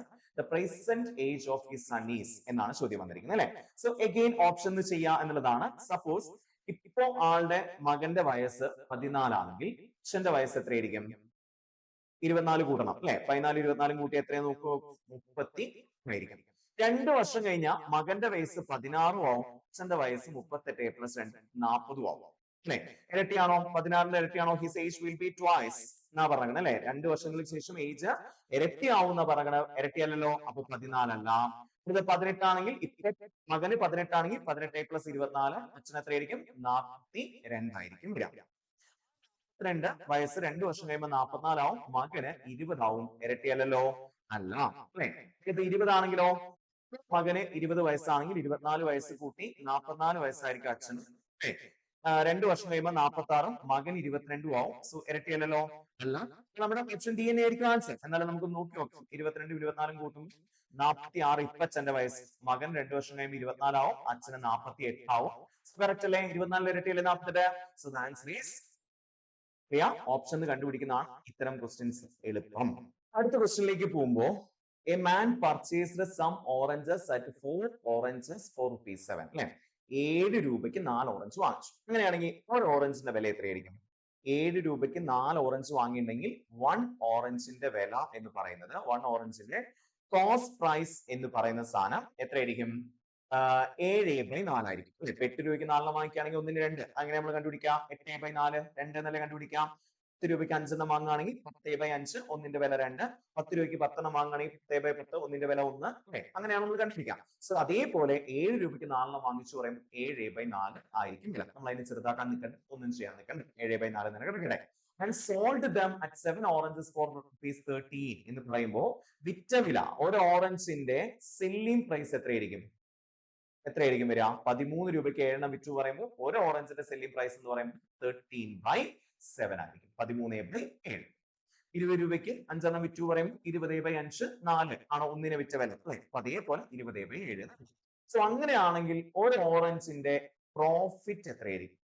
Profit of 1 orange എത്രയായിരിക്കും? പ്രോഫിറ്റ് ഓഫ് 1 ഓറഞ്ച് എങ്ങനെ കണ്ടുപിടിക്കാം? Selling price minus cost price അല്ലേ. അപ്പൊ 13/7 minus 7/4 എത്രയായിരിക്കും answer വരിക? എങ്ങനെ നമ്മളത് കണ്ടുപിടിക്കാം? ക്രോസ് മൾട്ടിപ്ലിക്കേഷൻ അല്ലെ. 13 into 4 52 minus 7 into 7 49 divided by 7 into 4 എത്ര കിട്ടും? 28 അല്ലെ. അപ്പൊ 52 മൈനസ് 49 എന്ന് പറയുമ്പോൾ 3/28 എന്ന് കിട്ടി ആണല്ലോ. അപ്പൊ ഇനി മൊത്തത്തിൽ എത്ര രൂപ ലാഭം കിട്ടിയെന്ന് പറഞ്ഞാൽ 30 രൂപ ലാഭം കിട്ടിയെന്നാ പറഞ്ഞത്. ഒരു ഓറഞ്ചിന് 3/28 ആണ് ലാഭമെങ്കിൽ എത്ര ഓറഞ്ച് വിറ്റു എന്ന് എങ്ങനെ കണ്ടുപിടിക്കാം? എക്സ് എണ്ണം വിറ്റപ്പോ നമുക്ക് 30 രൂപ കിട്ടി എന്നാ പറഞ്ഞേക്കണേ അല്ലെ. അപ്പൊ എങ്ങനെയത് കണ്ടുപിടിക്കണ്ടേ? 3/28 ഇൻറ്റു എക്സ് ഈക്വൽ ടു 30 ആണെങ്കിൽ എക്സ് എന്ന് പറയുന്ന സാധനം എത്ര ഓറഞ്ച് വിറ്റു എന്ന് എങ്ങനെ കണ്ടുപിടിക്കാം? 30 ഇൻറ്റു 3/28 അങ്ങനെ പോകുമ്പോൾ എന്ത് വരും? 28/3. സോ 30 3 എത്ര പ്രാവശ്യം പോകും? പ്രാവശ്യം. അപ്പൊ 10 ഇൻറ്റു 28 280. അപ്പൊ ബേസിക് ഐഡിയ കിട്ടിക്കഴിഞ്ഞാൽ ഈ ചോദ്യത്തിന്റെ ആൻസർ വളരെ സിമ്പിൾ ആയിട്ട് നമുക്ക് എഴുതി കണ്ടുപിടിക്കാൻ വേണ്ടി പറ്റും അല്ലെ. ഒരു ഓറഞ്ചിന്റെ കോസ്റ്റ് പ്രൈസ് കണ്ടുപിടിക്കും, ഒരു ഓറഞ്ചിന്റെ സെല്ലിംഗ് പ്രൈസ് കണ്ടുപിടിക്കും. അപ്പൊ അങ്ങനെയാണെങ്കിൽ ഒരു ഓറഞ്ചിന്റെ പ്രോഫിറ്റ് എത്രയാണെന്ന് കണ്ടുപിടിക്കും. എന്നതിന് ശേഷം ആ profit into number of oranges, എത്ര ഓറഞ്ചിന് വിറ്റു എന്നുള്ളത് നമുക്ക് അറിയില്ല. നമ്പർ ഓഫ് ഓറഞ്ചിനെ എക്സ് ആയിട്ട് എടുത്തിട്ട് അതേ ഈക്വൽ ടു 13 കൊടുക്കും. അപ്പൊ നമുക്ക് എക്സിന്റെ വില കണ്ടുപിടിക്കാൻ വേണ്ടി പറ്റും. So the answer is 280. Clear? Moving. A train leaves station P at 6 a.m. reaches station Q at 10 a.m. At the same time, that is 6 a.m., another train leaves station Q and reach station P at 9:30 a.m. The two trains cross each other at എത്ര മണിക്ക് അവർ കണ്ടുമുട്ടിയിട്ടുണ്ടാകും എന്നുള്ളതാണ് ചോദ്യം. So basically time കണ്ടുപിടിക്കാനുള്ള equation distance divided by speed. So ഈ ഒരു equation ഉപയോഗിച്ചിട്ടാണ് നമ്മൾ ഈ സാധനം കണ്ടുപിടിക്കാൻ പോകുന്നത്. അപ്പൊ നമ്മൾ ആദ്യം ചെയ്യേണ്ട സാധനം ഓരോ ട്രെയിനിന്റെയും സ്പീഡുകൾ എത്രയാണ് എന്നുള്ളത് നമ്മൾ ഏകദേശം ഒരു കണക്ക് കണ്ടുപിടിക്കാം. സോ അതിന് ഇവിടെ നമുക്ക് അറിയാവുന്നത് ടൈം മാത്രമാണ്. 6 മണിക്ക് പുറപ്പെട്ട ഒരു ട്രെയിൻ 10 മണിക്ക് എത്തി എന്ന് പറയുമ്പോൾ 4 മണിക്കൂറാണ് ആ ട്രെയിൻ യാത്ര ചെയ്തിട്ടുണ്ടാവാം അല്ലേ? രണ്ടാമത്തെ ട്രെയിനിന്റെ കേസ് 6 മണിക്ക് പുറപ്പെട്ട ട്രെയിൻ 9:30 എത്തി എന്ന് പറയുമ്പോൾ 3.5 മണിക്കൂറായിരിക്കും യാത്ര ചെയ്തിട്ടുണ്ടാവുക. നമുക്ക് എന്തറിയാവുന്നുള്ളൂ? ടൈം മാത്രമേ അറിയാവുന്നുള്ളൂ. പക്ഷെ നമുക്കറിയാം പി മുതൽ ക്യൂ വരെയാണ് രണ്ടും പിന്ന് ക്യൂയിലേക്കും ഒന്ന് ക്യൂന്ന് പിയിലേക്കാണ് വന്നിരിക്കുന്നത്. ഈ ഡിസ്റ്റൻസ് എന്ന് പറയുന്ന സാധനം കോൺസ്റ്റന്റ് ആയിരിക്കില്ലേ? രണ്ട് ട്രെയിനുകളും സഞ്ചരിച്ച ദൂരം സെയിം അല്ലേ? അങ്ങനെയാണെങ്കിൽ ഈ ഡിസ്റ്റൻസിനെ ഞാൻ സപ്പോസ് ഡി എന്ന് എടുക്കുന്നു എന്ന് വിചാരിക്കാം. ഈ ഡിസ്റ്റൻസിനെയാണ് നമ്മൾ ഡി എന്ന് എടുക്കുന്നത് വിചാരിക്കാം. അങ്ങനെയാണെങ്കിൽ ആദ്യ ട്രെയിനിന്റെ സ്പീഡ് എത്രയായിരിക്കും? ഡി ഡിസ്റ്റൻസ് എത്ര മണിക്കൂർ കൊണ്ടാണ് അവർ സഞ്ചരിച്ചത്? 4 മണിക്കൂർ കൊണ്ടാണ് സഞ്ചരിച്ചത്. So D by 4. രണ്ടാമത്തെ ട്രെയിനിന്റെ സ്പീഡ് എത്രയായിരിക്കും? ആദ്യത്തെ ട്രെയിന് ഡി മണിക്കൂർ 4 മണിക്കൂർ കൊണ്ട് സഞ്ചരിച്ചിട്ടുണ്ടെങ്കിൽ രണ്ടാമത്തെ ട്രെയിൻ ഡി ദൂരം, ഡി മണിക്കൂർ അല്ല ഡി ദൂരം എത്ര മണിക്കൂർ കൊണ്ട് സഞ്ചരിച്ചു? 3.5 മണിക്കൂർ കൊണ്ട് സഞ്ചരിച്ചു. D by 3.5. 3.5 എടുത്താൽ മതി. ഓക്കെ ആണല്ലോ? സോ അങ്ങനെയാണെങ്കിൽ ഒരു ട്രെയിൻ അങ്ങോട്ട് പോകുന്നു, മറ്റൊരു ട്രെയിൻ ഇങ്ങോട്ട് വരുന്നു. ഇതിന്റെ റിലേറ്റീവ് സ്പീഡ് എത്രയായിരിക്കും? റിലേറ്റീവ് സ്പീഡ് എന്ന് പറഞ്ഞു കഴിഞ്ഞാൽ ഒരു ട്രെയിൻ അങ്ങോട്ട് പോകുന്നു, ഒരു ട്രെയിൻ ഇങ്ങോട്ട് വരുന്നു. 1 മണിക്കൂർ കഴിയുമ്പോൾ ഇവർ എത്ര മീറ്റർ ഡിസ്റ്റൻസ് വരും എന്നുള്ളതാണ് ചോദ്യം. സോ ആ റിലേറ്റീവ് സ്പീഡ് കണ്ടുപിടിക്കാൻ നമ്മൾ എന്താ ചെയ്യേണ്ടത്? D by 4 plus D by 3.5. അതായത് രണ്ട് ട്രെയിനുകളുടെയും സ്പീഡുകൾ തമ്മിൽ കൂട്ടിയാൽ മതി. ഒരു ഉദാഹരണമായിട്ട് 30 km/h ഇങ്ങോട്ട് വരുന്ന ഒരു ട്രെയിന് 20 km/h അവിടെ നിന്ന് ഇങ്ങോട്ട് വരുന്ന ട്രെയിനും 1 മണിക്കൂർ കഴിയുമ്പോഴേക്കും ഈ ഡിസ്റ്റൻസിന് 50 കിലോമീറ്റർ കവർ ചെയ്തിട്ടുണ്ടാവും. കാരണം ഇത് ഇപ്പുറത്തേക്ക് 30 കിലോമീറ്റർ വന്നു, മറ്റേത് ഇങ്ങോട്ട് 20 കിലോമീറ്റർ വന്നു. സോ 30 + 20 50 കിലോമീറ്റർ ഈ ഡിസ്റ്റൻസിനിടയിൽ മൊത്തം ഡിസ്റ്റൻസിൽ 50 കിലോമീറ്റർ കവർ ചെയ്തിട്ടുണ്ട്. അപ്പോ അങ്ങനെയാണെങ്കിൽ D by 4 plus D by 3.5 ആയിരിക്കും. ഇതിന്റെ റിലേറ്റീവ് സ്പീഡ് എന്ന് പറയുന്നത് എത്രയായിരിക്കും വരിക? ഒന്ന് ജസ്റ്റ് ഒന്ന് കാൽക്കുലേറ്റ് നോക്കിയേ. 3.5d പ്ലസ് 4d എന്ന് പറയുമ്പോൾ എത്ര കിട്ടാം? 7.5d എന്ന് കിട്ടും അല്ലെ? അതായത് ഇതിനെ ക്രോസ് മൾട്ടിപ്ലിക്കേഷൻ ചെയ്യും. d into 3.5d plus 4 into d 4d. So 7.5d by 4 into 3.5 എത്രയായിരിക്കും? 3.5 into 2 എന്ന് പറയുന്നത് 7 ആണ്. 3.5 into 4 എന്ന് പറയുമ്പോൾ it is 14. അപ്പൊ 7.5d by 14 എന്ന് കിട്ടും. റിലേറ്റീവ് സ്പീഡ് ഇത് നമ്മൾ കണ്ടുപിടിച്ചു. Relative speed. ഇനി ഇങ്ങനത്തെ ക്വസ്റ്റ്യൻസ് ഒക്കെ നിങ്ങൾ ചെയ്യേണ്ടത് എത്ര മണിക്കൂർ കഴിയുമ്പോൾ എത്ര സമയം കഴിയുമ്പോൾ ഒരു കണ്ടുമുട്ടും എന്ന് കണ്ടുപിടിക്കാൻ വേണ്ടിയിട്ടാണ്.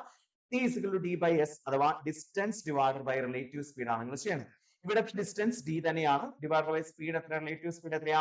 7.5d by 14 ആണ് അല്ലെ? അപ്പൊ അതെങ്ങനെയാ ചെയ്യാം? ഇവിടെ d by 1 എഴുതി കഴിഞ്ഞാൽ it is d by 1 into എന്താ വരിക? 14 by 7.5d അല്ലെ? ഹരിക്കുന്ന എങ്ങനെയാ നമുക്കറിയാലോ. ഭിന്നസംഖ്യകളെ ഡിവൈഡർ ബൈക്ക് പകരം ഇൻറ്റു എഴുതണം, താഴെയുള്ള സ്ഥാനത്തിന് തിരിച്ചെഴുതണം. അപ്പൊ ഇനി നോക്കിക്കേ, ഡിയും വെട്ടിപ്പോയി. ലാസ്റ്റ് എത്ര വരിക? 14 by 1 into 7.5 എന്ന് പറയുമ്പോൾ 7.5 ആണ് വരും. ഇതിന്റെ ആൻസർ കണ്ടുപിടിക്കുക എന്നുള്ളതാണ് നിങ്ങൾ ചെയ്യേണ്ടത്. അപ്പൊ അത്രയും സമയം കഴിയുമ്പോഴായിരിക്കും ഇവര് കണ്ടുമുട്ടിയിട്ടുണ്ടാവാം. 6 മണി കഴിഞ്ഞ് 6 മണിക്കല്ലേ സ്റ്റാർട്ട് ചെയ്തത്? സോ 6 മണി കഴിഞ്ഞ് ഇത്രയും സമയം കഴിയുമ്പോഴായിരിക്കും ഇവർ രണ്ടുപേരും കണ്ടുമുട്ടിയിരുന്നത്. എത്രയായിരിക്കും വരിക? 14 divided by 7.5 എന്ന് പറയുന്ന സാധനത്തിനെ നമുക്കൊന്ന് ചെയ്ത് നോക്കാം. 14 divided by 7.5 ചെയ്യാൻ 140 divided by 75 എന്നാക്കാം. കാരണം 7.5 പോയിന്റ് കളയാൻ വേണ്ടിയിട്ട് നമ്മൾ ഒരു പോയിന്റ് ഇവിടേക്ക് ഷിഫ്റ്റ് ചെയ്യും, ഇവിടെ ഷിഫ്റ്റ് ചെയ്യാം. അപ്പൊ ഇവിടെ പോയിന്റ് ഇതാണെങ്കിൽ 14.0 എന്നാണ്. അപ്പൊ അതങ്ങനെ ഷിഫ്റ്റ് ചെയ്യുമ്പോൾ 140 എന്ന് കിട്ടും. 140 divided by 75 എന്ത് ക്യാൻസൽ ആയി പോകും? ഇതിൽ രണ്ടിലും കോമൺ ആയിട്ട് 5 പോവില്ലേ? സ്ട്രെച്ച് വെച്ചൊന്ന് ചെറുതാക്കിക്കേ. 140 5 പ്രാവശ്യം പോകും. 140 14 5 2 പ്രാവശ്യം, ഈ 2 10, then 8 പ്രാവശ്യം, 8 40 അല്ലെ? 75ലോ ഓറഞ്ച് 5, ബാക്കി 25 പറയുമ്പോൾ 15. ഇതിന് നമുക്ക് ശരിക്കും പറഞ്ഞാൽ എത്ര മണിക്കൂർ അങ്ങനെയല്ല നമുക്ക് വേണ്ടത്. നമുക്ക് കുറച്ചുകൂടി എളുപ്പം ഇതിനെ ചെയ്യാൻ വേണ്ടിയിട്ടുള്ള എളുപ്പ വഴി എന്ന് പറഞ്ഞു കഴിഞ്ഞാൽ ഇതിനെ താഴെ 60 എന്നാക്കാന്നുള്ളതാണ്. 28/15 വീണ്ടും നമുക്ക് വേണമെങ്കിൽ ചെറുതാക്കൊക്കെ ചെയ്യാം. പക്ഷെ നമുക്ക് അതിന് പകരം ഈ സാധനത്തിനെ 60 എത്ര എന്നുള്ള ലെവലിലേക്ക് ആക്കുക എന്നുള്ളതാണ് ചെയ്യേണ്ടത്. ഓക്കെ, ടൈം 60 ഇത്ര എന്ന് പറഞ്ഞ ലെവലിലേക്ക് ആക്കുകയാണെങ്കിൽ 28/15 എങ്ങനെ ചെറുതാക്കും? ഇവിടെ 4 കൊണ്ട് ഗുണിച്ചാൽ നമുക്ക് എന്ത് കിട്ടും? 60 കിട്ടില്ലേ? അതേപോലെ 4 കൊണ്ട് മുകളിലും ഗുണിക്കാം. സോ 15 × 4 60 ഡിവൈഡ് ബൈ 28 × 4 എന്ന് പറയുമ്പോൾ എത്രയാണ്? 28 × 4 എന്ന് പറയുമ്പോൾ 20 × 4 20 × 4 80 അല്ലെ? 4 32. 80 32 കൂട്ടി എത്ര വരിക? 112 എന്ന് കിട്ടും. 112/60 മണിക്കൂർ കഴിയുമ്പോഴായിരിക്കും ഇവര് കണ്ടുമുട്ടാം. ഇത് മീൻസ് 112/60 മണിക്കൂർ മീൻസ് 112 മിനിറ്റ് കഴിയുമ്പോഴായിരിക്കും ഇവര് കണ്ടുമുട്ടാം. ഓക്കെ, അതായത് 112/60 മണിക്കൂർ എന്ന് പറയുന്ന സാധനം നമുക്ക് ഇവിടെ കിട്ടുന്ന ആൻസർ മണിക്കൂറിലായിരിക്കും. ഇത്രയും മണിക്കൂർ കഴിയുമ്പോൾ കണ്ടുമുട്ടുക മീൻസ് എന്താണ് അതിന്റെ അർത്ഥം? ഇൻറ്റു 60 ചെയ്ത് കഴിഞ്ഞാൽ നമുക്ക് അതിനെ മിനിറ്റിലേക്ക് ആക്കാൻ വേണ്ടി പറ്റും. സോ എത്ര വരിക? 112 മിനിറ്റ് ആയിരിക്കും വരിക. ഓക്കെ, മിനിറ്റിലേക്ക് കൺവേർട്ട് ചെയ്യാൻ നമ്മളതല്ലേ 1 മണിക്കൂർ എന്ന് പറഞ്ഞാൽ 60 മിനിറ്റ് ആണ്, 2 മണിക്കൂർ എന്ന് പറഞ്ഞാൽ 2 into 60 120 മിനിറ്റ് ആണ്, 3 മണിക്കൂർ എന്ന് പറയുമ്പോൾ 3 into 60 180 മിനിറ്റ് ആണ്. തന്നിരിക്കുന്ന അവറിനെ മിനിറ്റിലേക്ക് മാറ്റാൻ വേണ്ടിയിട്ട് ഇൻറ്റു 60 ചെയ്യാം. അപ്പൊ 60 60 വെട്ടിപ്പോയി. സോ എത്ര വരിക 112 മിനിറ്റ്. ഇനി അല്ലെങ്കിൽ ഇവിടെ നിന്ന് വെട്ടിക്കളയാട്ടോ. അതായത് 140/75 എന്നുള്ളതിനെ അവിടെ വെച്ച് തന്നെ 140/75 ഇൻറ്റു 60 ചെയ്താലും നിങ്ങൾക്ക് കിട്ടാൻ പോകുന്നത് 112 എന്നുള്ളത് തന്നെയാണ്. അവിടെ നിന്നും ചെയ്യാം. അതായത് ഇത് കിലോമീറ്റർ അവറിലാണ്, 140/75 മണിക്കൂർ കഴിഞ്ഞിട്ടായിരിക്കും ഇവർ കണ്ടുപോകുന്നത്. അതിനെ മിനിറ്റിലേക്ക് കൺവേർട്ട് ചെയ്യാൻ വേണ്ടിയിട്ട് ഇൻറ്റു 60 നിങ്ങൾക്ക് വേണമെങ്കിൽ ചെയ്യാം. അപ്പൊ ഇവിടെ എന്ത് പോകും, 75ലും 16ലും 60ലും എന്ത് പോകും, 12 പോകും നമുക്കറിയാം. ഇവിടെ 5, ഇവിടെ 4 അല്ലെ, പിന്നെ 5 140 എത്ര 3 നോക്കുമ്പോൾ 28 എന്ന് കിട്ടും. സോ 28 into 4 112 അവിടെ നിന്നും കിട്ടും. എങ്ങനെ വേണമെങ്കിൽ ചെയ്യും. അല്ലെങ്കിൽ താഴെ 60ലേക്ക് കൺവേർട്ട് ചെയ്തിട്ട് നമുക്ക് ചെയ്യാൻ പറ്റും. 112 മിനിറ്റ് കഴിയുമ്പോഴാണ് കണ്ടുമുട്ടാം. 112 മിനിറ്റ് എന്ന് പറഞ്ഞാൽ എത്രയാണ്, 60 മിനിറ്റ് കഴിയുമ്പോൾ 1 മണിക്കൂറായി അല്ലെ. സോ 60 പ്ലസ് എത്രയായിരിക്കും വരിക, 120 ആയിട്ടുമില്ല അല്ലെ. 60 പ്ലസ് എത്രയാ 52 അല്ലെ 112 എന്ന് പറയുമ്പോ. അപ്പൊ 112 മിനിറ്റ് എന്ന് പറഞ്ഞു കഴിഞ്ഞാൽ എത്രയാണ്, 1 hour 52 മിനിറ്റ് ആണ്. 6 മണി കഴിഞ്ഞ് 1 മണിക്കൂറും 52 മിനിറ്റും കഴിയുമ്പോഴാണ് ഇവര് കണ്ടുമുട്ടുന്നത്. മീൻസ് 7:52. ക്ലിയർ ആണല്ലോ. എന്താ ചെയ്യേണ്ടത്, ഇങ്ങനത്തെ ക്വസ്റ്റ്യൻസ് ചെയ്യുമ്പോൾ കോമൺ ഡിസ്റ്റൻസ് എടുക്കുക അല്ലെ, ദെൻ അതിന്റെ റിലേറ്റീവ് സ്പീഡ് കണ്ടുപിടിക്കുക, എന്നിട്ട് അതിനെ എന്ത് ചെയ്യാം, ഡിസ്റ്റൻസ് ഡിവൈഡഡ് ബൈ സ്പീഡ് എന്നുള്ള ഇക്വേഷൻ ഉപയോഗിച്ച് എത്ര മണിക്കൂർ കഴിയുമ്പോൾ ഇവർ കണ്ടുമുട്ടുന്നത് കണ്ടുപിടിക്കുക. എന്നിട്ട് അത് എന്തിനോടൊപ്പം കൂട്ടുക, ജസ്റ്റ് നമ്മൾ തന്നിരിക്കുന്ന സമയത്തിനൊപ്പം, ഇവർ സ്റ്റാർട്ട് ചെയ്ത സമയത്തിനൊപ്പം കൂട്ടിയാൽ അത്രയും സമയം കഴിയുന്നതായിരിക്കും ഇവര് കണ്ടുപിടിക്കുക. ക്ലിയർ ആണല്ലോ. ആൻഡ് ലാസ്റ്റ് ക്വസ്റ്റ്യൻ എന്തായിരുന്നു, 2 നമ്പേഴ്സ് ഉണ്ട്, അതിന്റെ പ്രൊഡക്റ്റ് 21 ആണ്. സപ്പോസ് എക്സും വൈയും ആണെങ്കിൽ അതിന്റെ പ്രൊഡക്റ്റ് എക്സ് വൈ എത്രയാണ്, 21 ആണ്. Sum of their squares X square plus Y square എന്ന് പറയുന്ന സാധനം എത്രയാണ്, 58 ആണെന്നും പറഞ്ഞിട്ടുണ്ട്. ചോദ്യം എന്താ, find the difference between the two numbers. നമുക്ക് എന്ത് കണ്ടുപിടിക്കണം, എക്സ് മൈനസ് വൈ കണ്ടുപിടിക്കണം. ഓക്കെ, ഈ എക്സ് വൈയും എക്സ് സ്ക്വയർ പ്ലസ് വൈ സ്ക്വയറും എക്സ് മൈനസ് വൈ ഒക്കെ നിങ്ങൾ എവിടെയും കേട്ടിട്ടുണ്ടോ, എവിടെ കേട്ടേക്കണേ? യെസ്, നമുക്ക് അറിയാവുന്ന ഒരു ഇക്വേഷൻ ഉണ്ട്, X minus Y whole square is equal to എന്താ വരിക, X square plus Y square minus 2xy എന്നൊരു സാധനം അറിയാലോ. അപ്പൊ നമുക്ക് ഇവിടെ X square plus Y square അറിയാം 58 ആണെന്ന്, മൈനസ് 2 into xy നമുക്കറിയാം 21 ആണെന്ന്. സോ അപ്പൊ ഇത് ചെയ്ത് കഴിഞ്ഞാൽ നമുക്ക് X minus Y whole square എത്രയാണെന്ന് കിട്ടില്ലേ. അപ്പൊ 58 മൈനസ് 2 into 21 എത്രയാ, 42 ആണ്. 58 മൈനസ് 42 എത്രയായിരിക്കും, 16 ആയിരിക്കും അല്ലെ. X minus Y whole square is equal to 16 ആണെങ്കിൽ എക്സ് മൈനസ് വൈ എത്രയായിരിക്കും, എക്സ് മൈനസ് വൈ അല്ലേ നമുക്ക് കാണണ്ടേ, എന്ത് വരും, √16 എന്ന് വരും. √16ന്റെ വാല്യൂ എത്രയാ, 4 ആയിരിക്കും. കണ്ടോ, ആ ഒരു ബേസിക് ഐഡിയ അറിയുന്ന ഒരാൾക്ക് ഈ ക്വസ്റ്റ്യൻ സിമ്പിൾ ആയിട്ട് ചെയ്യാൻ വേണ്ടി പറ്റും. So the answer is clear. അപ്പൊ ഇങ്ങനെ നമുക്ക് ഇത്തരം ക്വസ്റ്റ്യൻസ് ഒക്കെ ചെയ്യാമായിരുന്നു. സോ കുറച്ച് ടഫ് ആയിട്ടുള്ള ക്വസ്റ്റ്യൻ പേപ്പർ ആയിരുന്നു നമ്മൾ ഇട്ടത്, കുറച്ച് ചിന്തിക്കേണ്ട ക്വസ്റ്റ്യൻ പേപ്പർ ആയിരുന്നു ഇട്ടത്. സോ അത് ബാക്കി ക്വസ്റ്റ്യൻസ് ഒക്കെ സിമ്പിൾ ആയിരിക്കും എന്ന് നമുക്ക് തോന്നാൻ വേണ്ടിയിട്ട് ക്വസ്റ്റ്യൻ പേപ്പർ ആണ്. സോ ഇത് ചെയ്ത് എത്തിച്ച ഒരാൾക്ക് മറ്റേത് ക്വസ്റ്റ്യൻസ് സിമ്പിൾ ആയിട്ട് ചെയ്യാൻ വേണ്ടി പറ്റും. ഓക്കെ, അപ്പൊ നമുക്ക് അടുത്ത ആഴ്ച അടുത്ത വീഡിയോ ആയിട്ട് കണ്ടുമുട്ടും. അതുവരേക്കും താങ്ക് യു വെരി മച്ച്.